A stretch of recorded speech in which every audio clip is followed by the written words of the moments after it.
Hey guys, a lot of people have been wanting me to talk about the weakest quest bosses in RuneScape and some of the lore behind them, so that's what this video is all about. I hope you guys enjoy. Number 10, the Tree Spirit from the Lost City quest.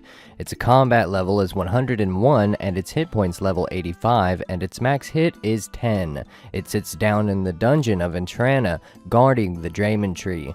The Tree Spirit appears to be weak to fire spells and earth spells and has reasonably high melee defense. However, it will die fairly easy if the player hides behind a mushroom and uses mage against it. When I first attempted this boss as a noob, I thought it was the hardest thing in the world, but later on, I eventually realized it wasn't.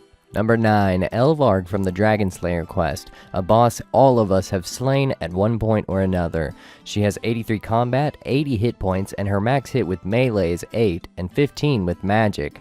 She was confirmed to be female in the postbag from the hedge on the 7th of March in 2007, but nobody knows when she actually decided to inhabit Crandor Island. It wasn't until the 5th age that an adventurer stumbled onto her, awaking her, and was eventually slain by her. In a rage, she was rumored to have destroyed most of Crandor, which at that time had a well-established colony and shipping routes all over the world.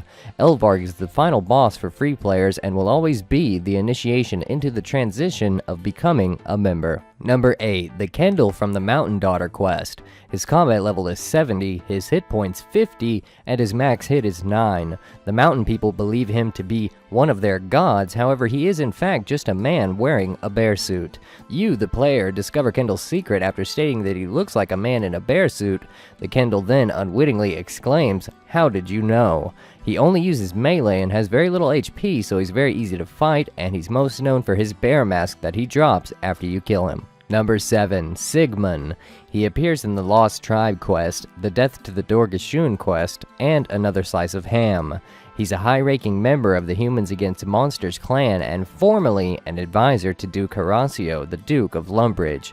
During the Lost Tribe quest, you get him fired, and during the Death to the Dorgashun quest, you fight him. During that quest, he has a combat level of 50, but you encounter him again during the Another Slice of Ham quest, only to see that he had been getting stronger and wasn't truly defeated, and now has a combat level of 64. Though he is one of the weakest quest bosses, he is very much so one of the most annoying and reoccurring. Number 6, King Rolled from the What Lies Below quest. During that quest, he falls under a mind control spell cast by Surok Magus and is forced to fight against you. He's level 47 and can be only defeated if the player summons Zaf when his hit points is at 0.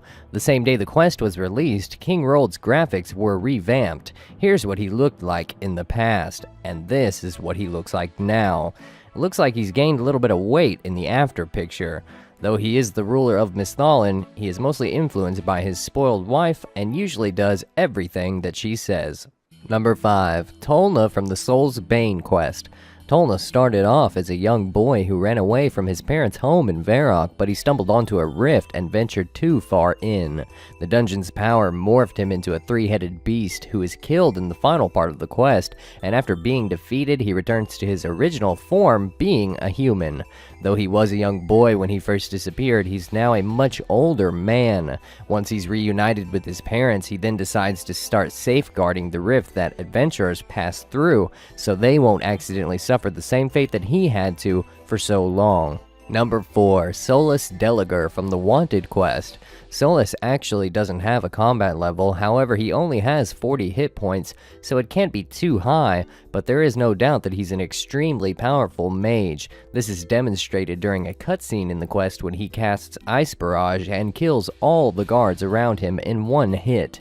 He's a mass murderer and very mysterious, as little is actually known about him or his history. Number 3, Count Draenor from the Vampire Slayer quest. His full name is Count Victor Draenor Draken, and he lives in a coffin in the basement of Draenor Manor. He's responsible for many deaths of adventurers, but is the weakest vampire in all of RuneScape. He can't be killed with the typical weapon, but he can be damaged by one until you're supposed to use a hammer and a stake on him to actually kill him. The Count also presumably came to Gielinor with Lord Draken, his brother, in the Second Age, making him over 8,000 years old. Number 2, Delrith from the Demon Slayer quest. With a combat level of 27 and only having 7 hit points, he's definitely one of the weakest quest bosses.